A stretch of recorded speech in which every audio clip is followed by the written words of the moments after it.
All right. So 20 minutes past 1. Welcome to our session about enterprise scale analytics. If I say our session, it's a little bit strange because where is the our? Where's the other guy?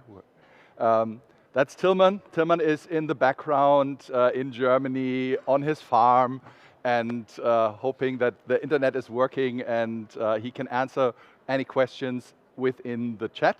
And if you have answers, actually just raise your hand and I try to answer them during the session. So what do we have in the next 50 minutes? We are talking a little bit about enterprise scale analytic, what's in it for me. So first of all, a little bit about us. My name is Oliver.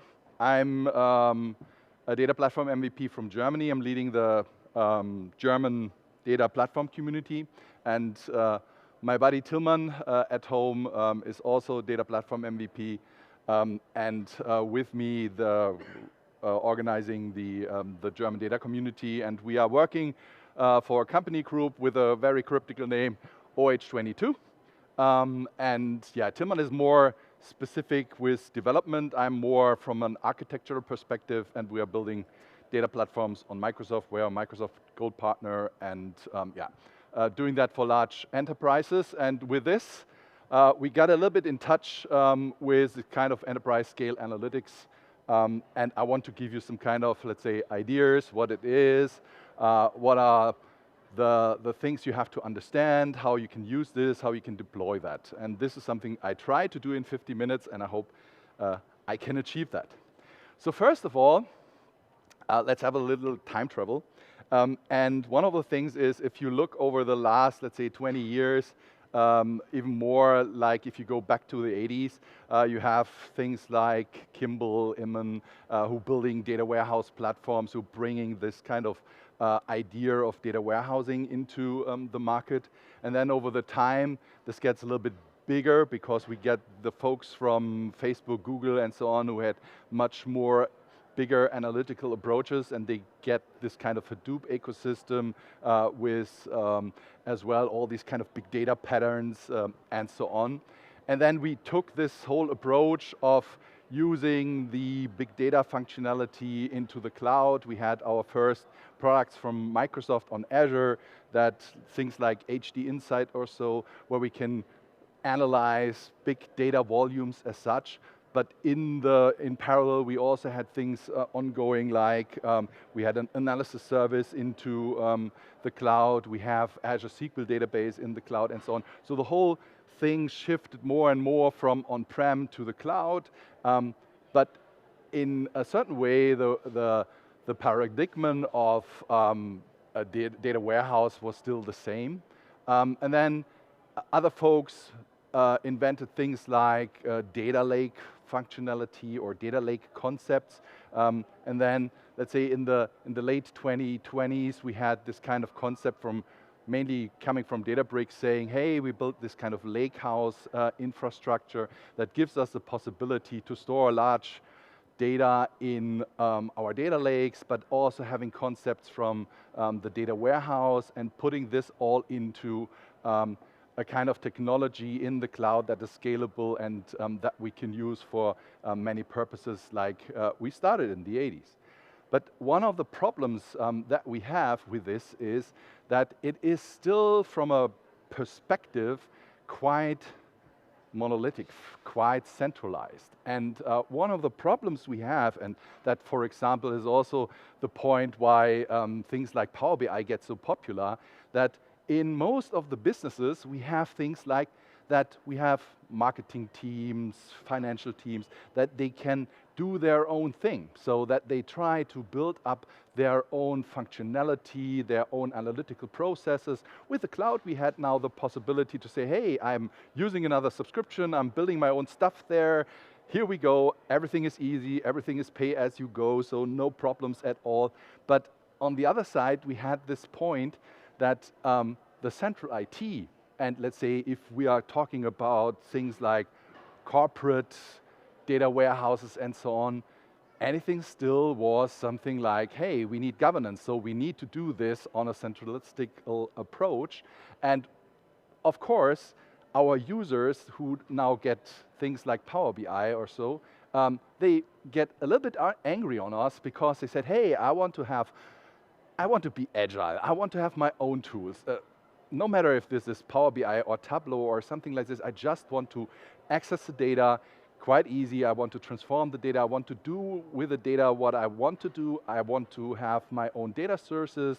And I don't care about these guys in the middle from the central IT that are most of the time the bottleneck because, yeah, as you know, resources today are not something you get on demand. It's really hard to get good people that have data engineers capabilities. So from that point on, a lot of pressure was on that says, okay, what can we do to have this kind of infrastructure-centric approach, getting a little bit better?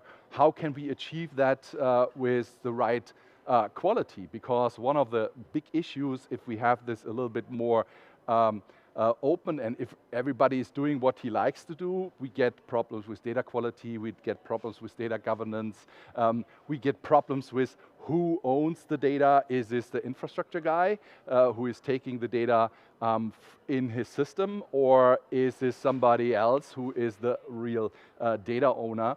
And of course, technically we can scale all of that because we are now in the cloud. But if we look into something more deeply into the organization, can we scale the organization in the same way? Honestly, a lot of people will tell you, no, we have no possibility to really scale that. So with this, there was a kind of new concept introduced, and this kind of concept is something that people called a data mesh. And a data mesh is something that is designed to be a kind of distributed data system.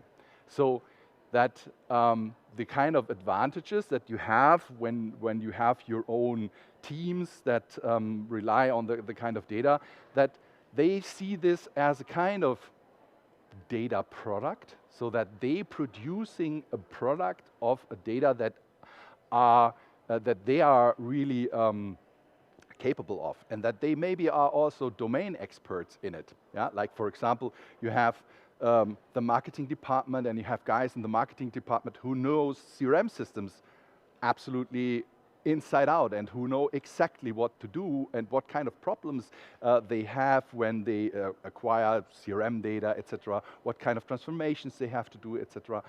So they are the domain people who know what they have to do. But on the other side, they have to do this in a fashion that it is more like a product, like you are buying something in a shop where you say, hey, look at me.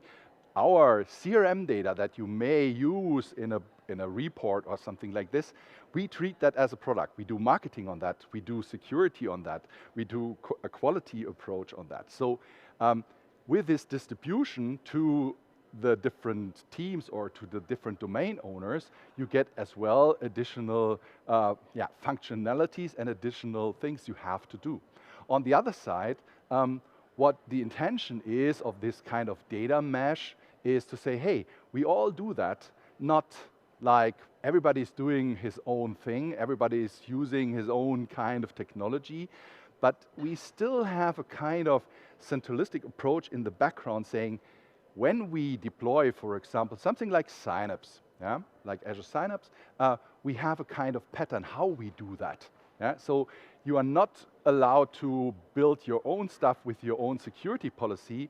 We will apply some more guidance to it, some more kind of templates to it. And with this, we achieve that these kind of distributed things are not so distributed that everybody is doing his own thing, and we get this kind of silo solutions again. And with this, we would achieve something, and if you look at the graphic, you will see from a centralized perspective, every different data source is coming into a centralized, maybe data lake, maybe data warehouse, and then from there on, the users retrieving the data. The people who are in this gray box, they have to understand what kind of sources are coming in. And with a distributed system, you have it more like everybody's having its own data ingest, everybody is doing his own thing, and users can collect what they need from these different data products. And with this, of course, the intention is to say, hey, yeah, we can have multiple groups working on their analytic platforms, and these kind of products are more like they are defined as so-called nodes.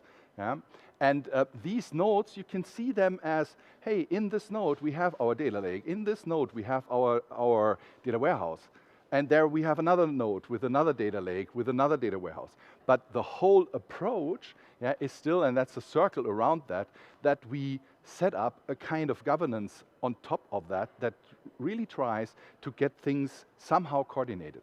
And I can think that you will say, okay, that's really a challenge if we get this right, that we can control all of these nodes. But from a perspective of this kind of data mesh, it could be a quite useful thing. Now, if we look at some kind of requirements, and this list is taken over from an internet link, and I have put all the links down below, you will see there are a lot of things. I just want to pick some. For example, if you have this kind of data mesh and you have all of these nodes, of course you can control maybe things like the data lineage in your node. Because you still have, maybe you have things ongoing like you have your Azure Data Factory pipeline, and you see exactly where you retrieve the data, what kind of transformation you do, etc.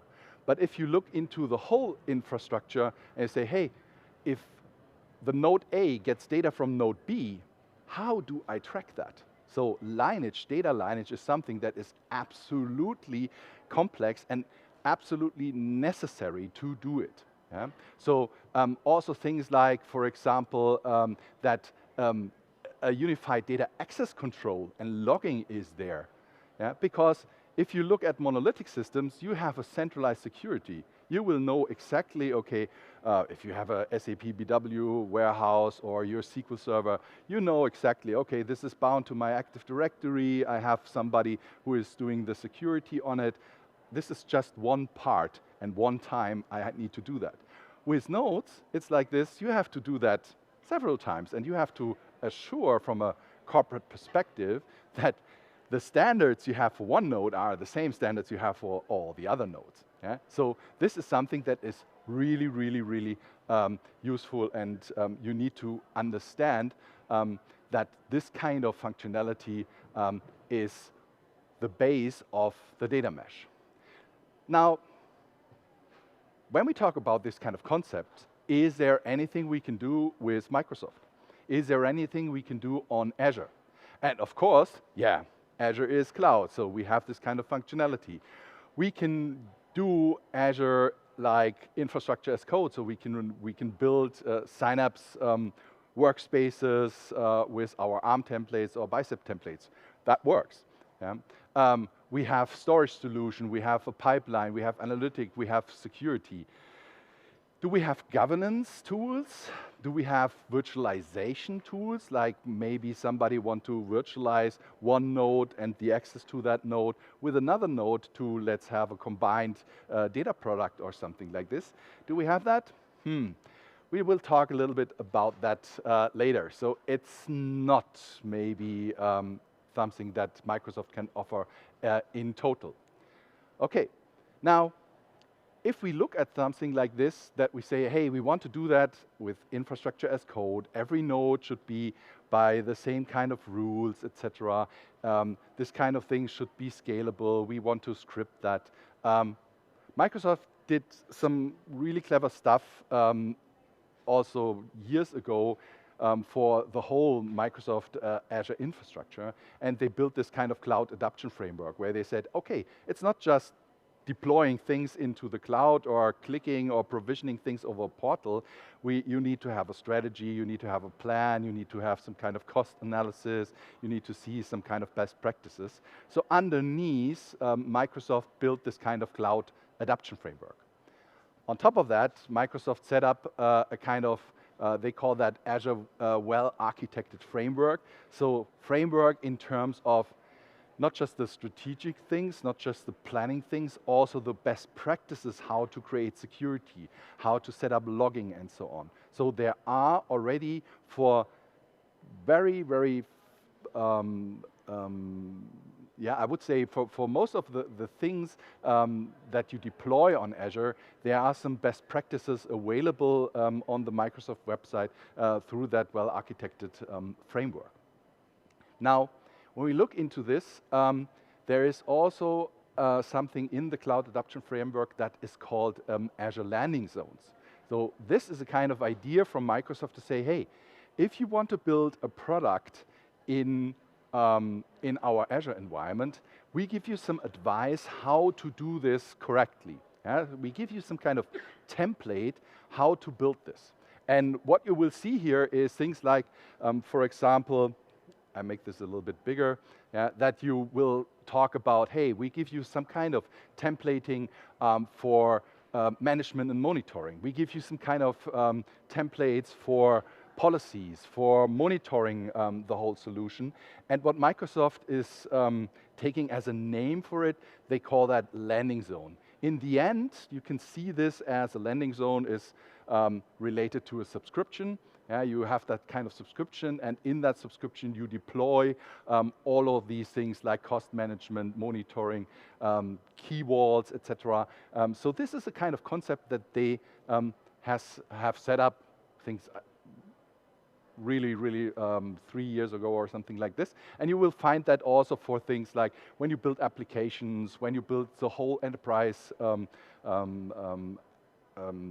environment for your company. And talking about enterprise, they took this kind of landing zone idea and pushed this really to a kind of so-called enterprise scale architecture, where they give you some kind of templates how to do this correctly. And within these templates, there are also concepts in, hey, how can I connect to my on-prem environment in a way that this is best practice. So they built this kind of connectivity subscription, and you can have that as a template. Also management, etc. And the landing zones you see there are in the middle. Now, with this and based on this, Microsoft set up something that they called enterprise scale analytics. So they took these kind of concepts of landing zones, everything that is based on the cloud adoption framework, and then they made something that they call enterprise scale analytics template. Now they call it data management and analytics scenario. I have to excuse that in the talk I will still say enterprise scale analytics because I like this much more. I think they put away the enterprise out of it because they want to make this also that people will look at it that are not big enterprises. Yeah? And from that perspective I would agree. But enterprise scale analytic template is now this kind of combination of these kind of best practices, the landing zone, and they put this into a template. And this template is something that relates to the concept of data mesh as well. So within there we have so-called data landing zones that you can see as the nodes. We have a management zone, and this is the intention to say there is still a centralistic approach that controls all of the nodes. Based on what I said earlier, saying, hey, you need to somehow create policies, you need to somehow lock the whole environment to understand what people are doing in your enterprise scale analytics. And they introduce things like data products for batch, stream, and analytics to give you the possibility to say, hey, I have this kind of batch thing going on because every day I want to retrieve data from my CRM system, and I want to create this kind of data product customer, for example. Yeah? And for this, Microsoft has set up this kind of data products as such. With this, Microsoft goes further and says, all right, you see it here, we take this concept of the mesh up, and you will have each of the data products. So you have each of these kind of nodes, and you have this centralized data management landing zone. Now, these nodes are connected to each other with some kind of networking. So it's not just that you build some kind of nodes here, it's also that these nodes can communicate on a network layer together. And that the landing zone is able to control these kind of things, because everything has to be connected to apply some kind of governance in this whole case. Now, with this, we have the functionality of the management zone, and if you look into the boxes, you will see most of the things in the management zone are more related to governance. Yeah? So you have things like data quality, master data management, so-called data contracts, and so on. Yeah? So it's quite important that the whole data mesh functionality works with something that is the functionality of governance, and that I have things that are controlling that. Yeah? And if we look into this a little bit on detail, you will see something that I guess when you, I don't know who of you may already attended sessions about Azure Purview, that Purview will be one of elemental thing of this enterprise scale analytic template, because with Purview, I have the functionality of controlling in each node what kind of data products will be created, what kind of content is created, what kind of lineage do we have, if somebody creates, let's say, a customer data product or something like this. In addition to this, we have network, we have monitoring, we have key walls. We also have some kind of agents in there that gives us the possibility to deploy things into the different nodes. And if we look into something like the data landing zone, you will see the usual things that you normally have if you build a data estate. So for example, you have things like a data lake, you have things like network, you have of course things like a layer system that gives you some kind of integration functionality, where you may have your Azure Data Factory in here, but you also have a Databricks workspace in there that gives you the possibility to do transformations, and you take the Azure Data Factory just for the orchestration of the notebooks. And on top of that, you have these kind of data products that maybe there's one data product, as it says on the slide, for financial reporting, where we're pulling different things out of SAP systems that we are connecting via our data factory. So all of these elements are somehow defined in this kind of landing zone. Now, if we are looking to something like this, you will see, okay, we have Azure Data Lake in here, we have key vaults in here, we have Synapse, we have maybe something like machine learning, and of course we also have things like Power BI in there to give the data to the consumer in that case. Now, as you may imagine, building some of that out of the box by your own, let's say theoretically, yeah, of course, everybody maybe is aware of how to do things like this, but it's quite hard to know all of that stuff. So a lot of people have to be a combination of a data engineer, a security engineer, a network engineer, and so on. And as you know, it's not that easy to get all of these people on the market. So you need to have maybe some kind of advice to do that. And what Microsoft did is something that Microsoft built, some kind of templates for you guys.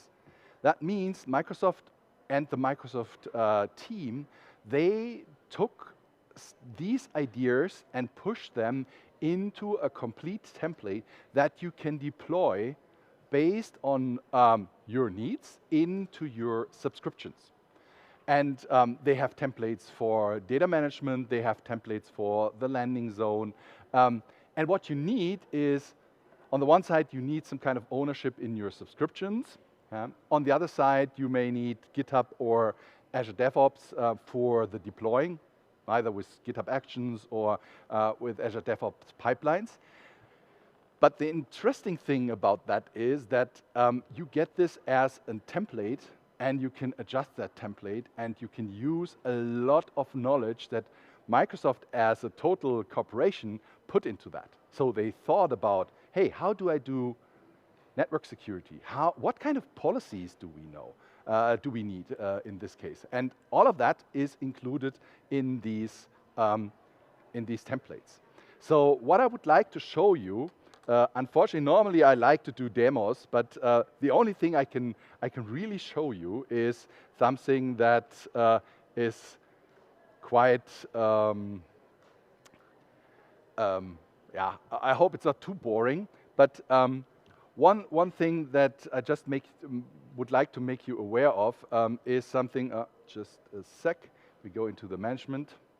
So for example, if we look into the management zone template, you will find things, folders like infra, docs, code, GitHub, ADO workflows. So Microsoft provided open source, usable by anybody, just fork that into your own repository, that you get all of that code, how to establish this kind of data mesh, this kind of enterprise scale analytics.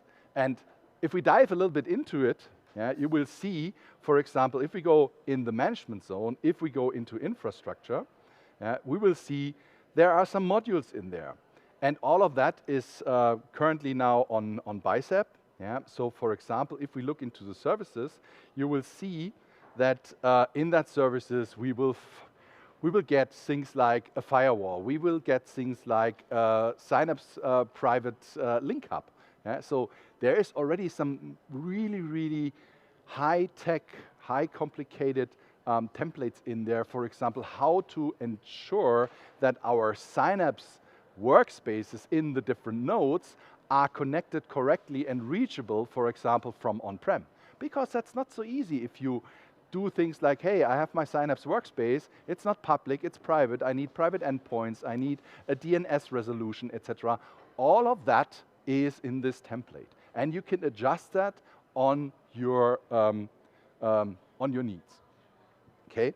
If we look a little bit further and look into the things that from a management perspective are also quite interesting, is you see there is also stuff in there, like for example, I have Purview in here, but there's also special things that Purview is nothing that you can install easily. Of course, you can deploy it, but there are a lot of things you have to keep in mind in terms of security, in terms of how Purview can reach the other nodes, because as they are private, you need to have some private endpoints between that, and all of that stuff is included in here. So you can take that as an advice. You can look into this and see, okay, how do the engineers of Microsoft have built up that? And maybe you use this for other purposes, but this is really, really a good example how to do that at a professional scale.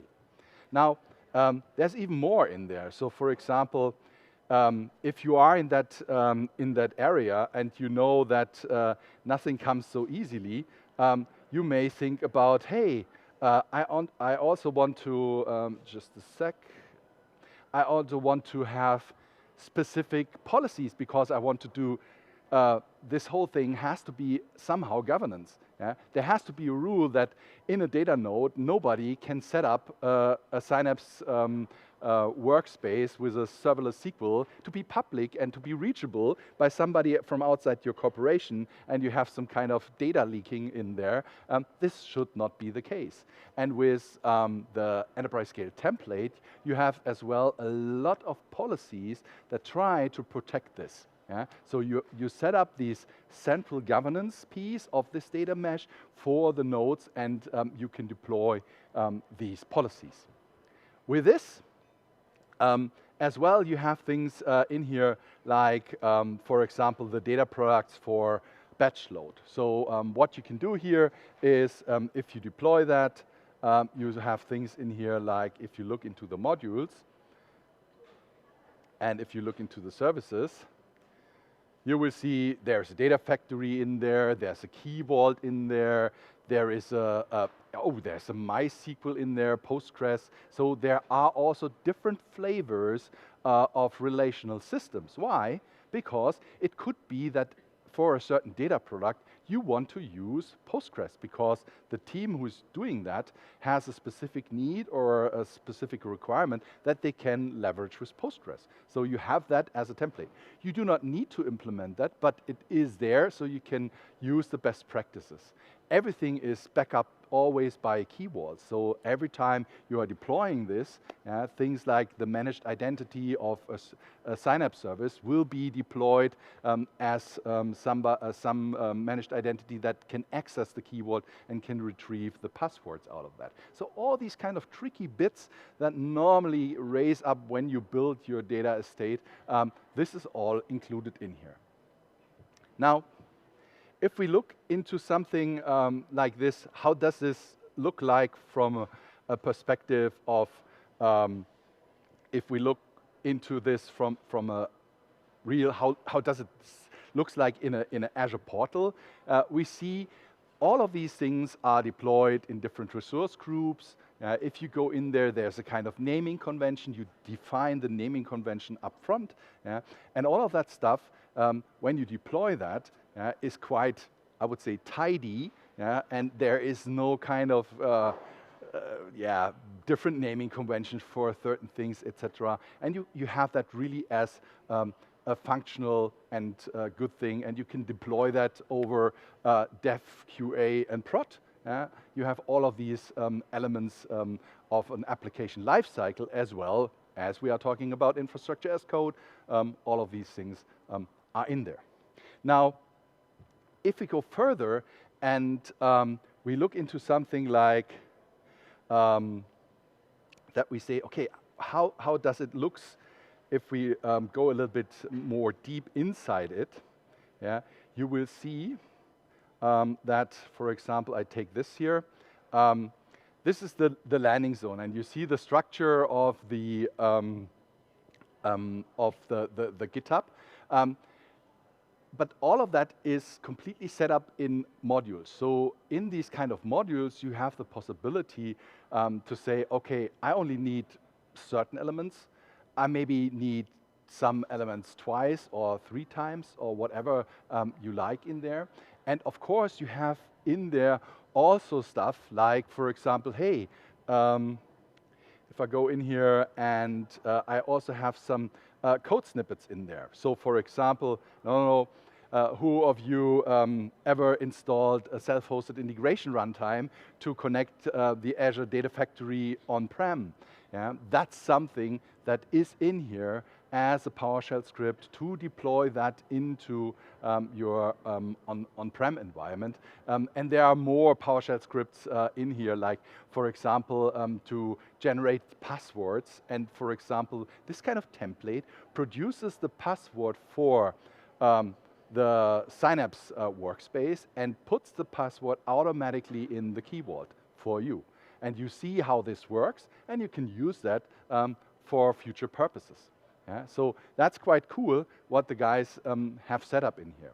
Now, if we look into something like how does this whole thing gets deployed, we can look into something like a YAML pipeline. And what you see here is something like this. What you do is you have to tell the system what kind of subscription you want to use, in what kind of location you want to deploy this kind of enterprise scale analytics environment, and what kind of service principle you have that is able to deploy these infrastructure as code into your Azure subscription. You can define your naming conventions in there. There's a kind of logic in there, and you have different modules that are able to do that. So I would say there's a lot of stuff that Microsoft has thought of to do this really as easy as possible. Of course, as you see all of these kind of scripts, it is definitely not that easy. You have to understand it in a certain way. But the cool thing about this is if you are starting with something like this, you get a lot of best practices how to do things. And that's stuff that if you would like to collect that normally from, you Google it on different blogs, etc., you may get real cool articles about how to deploy ADF. You get real cool articles how to do that with Synapse or what you have to do with Databricks. Here, you have everything in one place. Yeah? So there's a lot of best practices going on. Now, if we go a little bit further and we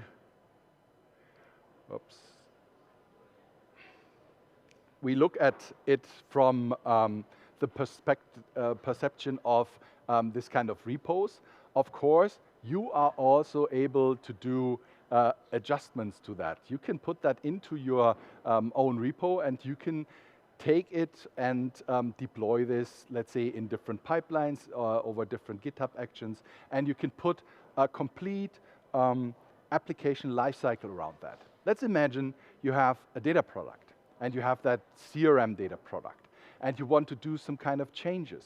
Of course, as you are infrastructure as code, you do these changes in these kind of templates. Then you publish the templates again, and then you deploy it.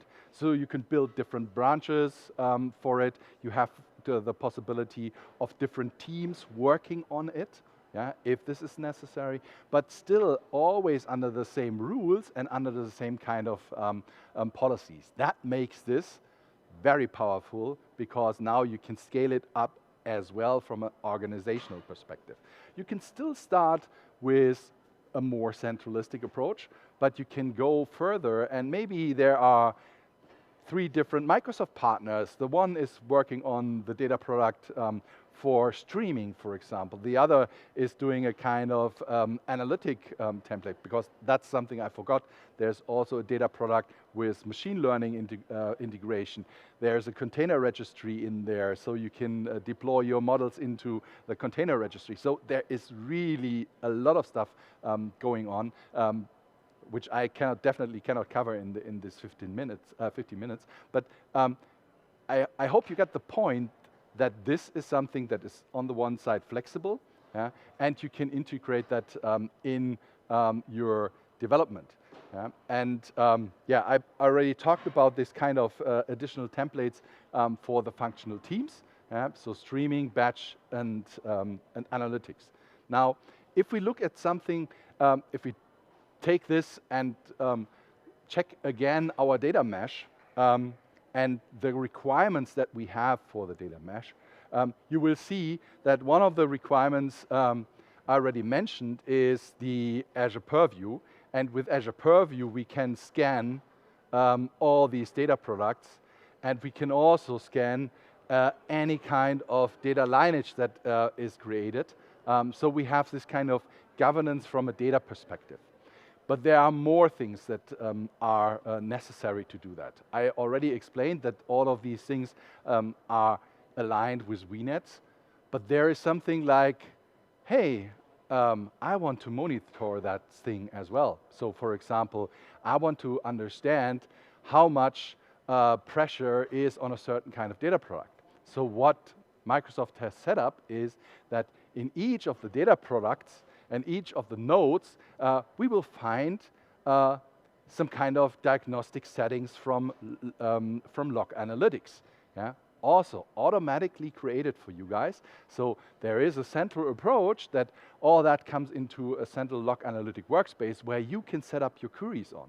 So you can say, hey, how is my Databricks doing in my data node for finance?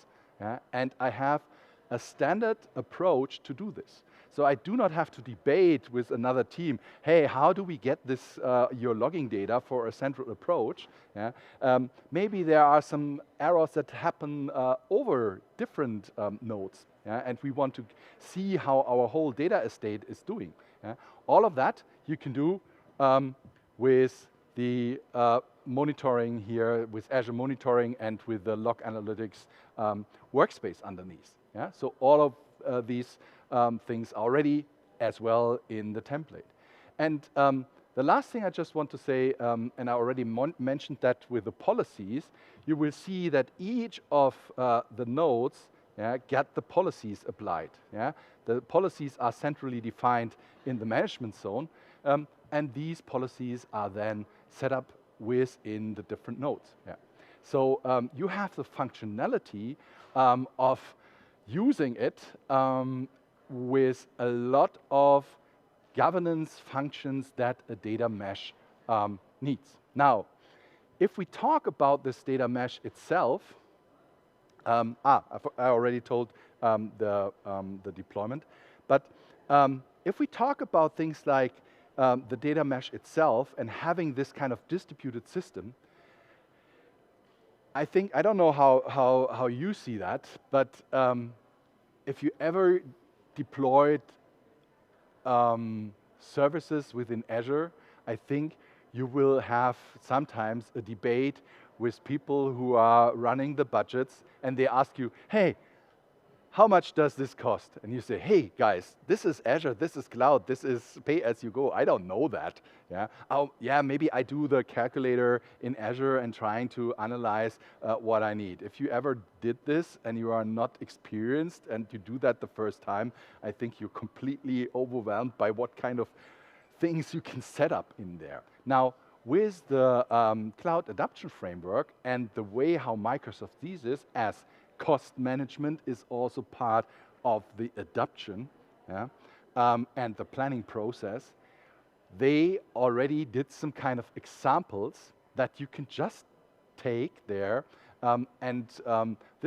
these elements are then loaded into the calculator, and you will have some kind of templates. Okay, how many Databricks workspaces do I have? How many Azure Data Factories do I have? What kind of VNet thing? Do I have a firewall? Do I not have a firewall, etc.? So there is a lot of stuff in here that gives you the functionality of calculating the costs. But let's be clear, guys, you will definitely not get to the point that you know the costs in detail. It's just an assumption, but it is, for such a complex system, already something that will help you a lot, I can tell you. And it will also answer a lot of questions as well for the people in the business who are doing the budgets, etc., etc. Now, looking a little bit deeper, and I mentioned that in the early stages of that talk, that we need to talk a little bit about this kind of distributed systems and this kind of data mesh. Because as cool as it is with this kind of enterprise scale analytics, this is not a marketing show here, this is something from the real world, and I can tell you, not everything is green, not everything is nice. There is also some kind of stuff that you really have to take into consideration. So the Superman of the OH22 saying, hey, yeah, everything is fine with distributed systems, maybe we have to talk a little bit more about some kind of issues. So one of the things that you have to think of is, okay, if I do things like a data mesh, I have to understand that this is something that is only really suitable if you have really different distributed teams that are doing data. Like, for example, the finance, the marketing, the sales. If your company still has a centralized IT and you have that centralized IT fully under control, maybe a data mesh is not that what you're looking at. If you have the idea of, oh, we are on the way because we like the idea of a data product because that brings data more to the business, that gives the business more responsibility on the data and take it away from the infrastructure, then something like this, some kind of concepts like this are quite useful, and the templates are quite useful. So data as a product mindset has to be something that is in your company. And of course, and that's also something that is really, really important. I don't know who of you were in the session of Bernhard and Wolfgang on Purview. The governance bit is something absolutely important. And if you do not have this kind of strategy and this kind of way actually in your company, it will get hard to get to that point to say, yes, we are using governance, and we also pay the price for governance, because this has definitely a price tag. Now, one thing that I can tell you, there's a nice article by Moses with regards to, hey, can I somehow calculate if data mesh makes sense for me and for my organization? Have a look to that blog. It's quite interesting how she is doing the scoring. Okay, now, as I promised in our abstract, we do some pros and cons. Now, let's start with the cons, just to be there on the positive side if we finish the session. Now, one of the things is that, as you already see in this kind of template, this is complex. Yeah? This is not something you do like, hey, let's deploy Azure Data Factory, here we go. Yeah? This is really something that you need to plan, and you need to get into this kind of thinking of this enterprise scale analytic idea. Then on the other side, I already mentioned that governance functionality is important. But as you know, or may know, that Microsoft has not completed all of the governance elements that you need. So for example, there is still a gap in master data management. So things like, hey, I want to have, for my enterprise scale analytics, I want to have a central master data management system. It's not available from Microsoft at the moment. You have to go to other companies like, for example, Prophecy, which build cool products on that, but this is something that is not included in the template, for example, and this is something you need to have for a data mesh if you take it really seriously. Same with data quality. Yeah? So this is something that still is a gap. Data virtualization. There is this kind of idea saying in a mesh, I can take one data product, let's say from CRM customers, I take one from financial. Now I want to combine that and I want to create a new product out of these other products. Now there you need to have some kind of virtualization components if you do not want to copy the data from one node to the other node, which of course is possible, but it will create a lot of redundancy. Yeah? And there also, Microsoft, even with Synapse, you do not get to that point. I can tell you out of our experience with the products that there's a lot of complexity in there. And that's also the complexity that is with a centralized data access. Even we have the policies, even we have the Azure ID, but if it comes to things like, this kind of node, this kind of data product, we want to apply some kind of row-level security. We want to do this centrally, that somebody who is applying for a certain data product, like the customer, only gets this for Germany or for the UK. Yeah? And that has to be automatically deployed down to the data source. That is not yet there, and this is something that gaps it. But on the other side, it is really something that we have a great knowledge source here. Yeah? You see a lot of patterns, as I already mentioned, that are combined on one place. You do not have to search the internet for different areas. There's a lot of things in there that, for example, for me as a data engineer, I'm not a network guy, but I learned a lot out of these enterprise scale templates, how to do proper networking, how to do private endpoints, private links, all that stuff that is nothing that is for us, is something that is in there. It's highly flexible. Of course, it's open source. It is already not an ARM template anymore. It's Bicep, and you can adapt these templates. You can take out of, let's say, if you do not need Postgres, if you do not need MySQL or something like this, yeah, just take it out and just leave your ADF and Synapse and so on. So you are absolutely free with this. Yeah? And you get that via Git or via Azure DevOps. So you have the opportunity to raise it up. Now, just 1 minute. what I want to do. I'm not sure how these presentations got shared, because I did also include a lot of links in there, and I saw you did some pictures. I hope we can upload that somewhere, because I have all these links in the slides, and I also add some more useful links. There's Paul Andrew did a really cool article about data mesh, his view on data mesh.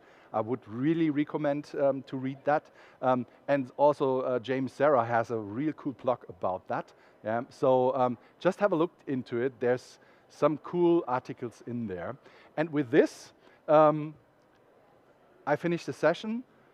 I hope it was something you liked. It was interesting for you. Maybe something you would like to implement in the future. Please fill out the forms for any kind of ideas how we can do that better, if this was good for you. Yeah, with this, thank you very much for applying my session. I hope, Tillman, you had also the possibility. Were there questions in the chat? Tillman took care of all of them. Perfectly. Okay, with this, thank you very much.